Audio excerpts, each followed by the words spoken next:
முட்டைக்கோஸ் வச்சு வீட்டிலேயே வெறும் 10 மினிட்ஸில் இந்த மாதிரி க்ரீன் பக்கோடா எப்படின்னு பார்க்கலாமா வாங்க. ஃபர்ஸ்ட் முட்டைக்கோஸை வந்து இந்த மாதிரி பொடி பொடியாக சாப் பண்ணி எடுத்துக்கலாம். இந்த ரெசிபியில் முக்கியமான இன்க்ரீடியன்ட் வந்து க்ரீன் பேஸ்ட்டு. அதை ரெடி பண்ணுறதுக்கு ஒரு மிக்ஸி ஜார் எடுத்துக்கலாம். அதில் ஒரு கைப்பிடி கொத்தமல்லியை வந்து நல்லா வாஷ் பண்ணிவிட்டு பிச்சு ஆட் பண்ணிக்கலாம். அது கூட 3 பச்சை மிளகாய் வந்து வாஷ் பண்ணி ஆட் பண்ணிக்கலாம்.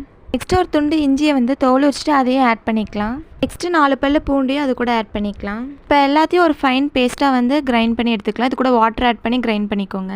இப்போ ஒரு பவுலில் வந்து சாப் பண்ணி வச்ச முட்டைக்கோஸை வந்து ஆட் பண்ணிக்கலாம். இது கூட நம்ம கிரைண்ட் பண்ணி வச்ச க்ரீன் பேஸ்ட்டை வந்து ஆட் பண்ணிக்கலாம். நெக்ஸ்ட் அது கூட வந்து 2 ஸ்பூன் கார்ன்ஃப்ளவர் மாவு வந்து ஆட் பண்ணிக்கலாம். தென் அது கூட வந்து 1 or 2 ஸ்பூன் வந்து சால்ட் வந்து ஆட் பண்ணிக்கலாம். இதை நல்லா மிக்ஸ் பண்ணிவிட்டு இது கூட வந்து 1 கப் அரிசி மாவு வந்து ஆட் பண்ணிக்கலாம். இப்போ இதையும் நல்லா மிக்ஸ் பண்ணி எடுத்துக்கலாம். நெக்ஸ்ட் ஸ்டவ்வில் கடாய் வச்சுட்டு இதை ஃப்ரை பண்ணுற அளவுக்கு ஆயில் ஊற்றிக்கலாம். ஆயில் ஹீட் ஆனோன்னு சின்ன சின்ன பீசஸாக போட்டு ஃப்ரை பண்ணி எடுத்தோம் அப்படின்னா பக்கோடா ரெடி ஆயிரும். ஹெல்த்தி அண்ட் டேஸ்டான பக்கோடா ரெசிபி ரெடி. இந்த மாதிரி வீடியோஸ் பார்க்கணும் அப்படின்னா மறக்காமல் நம்ம பேஜை ஃபாலோ பண்ணிக்கோங்க.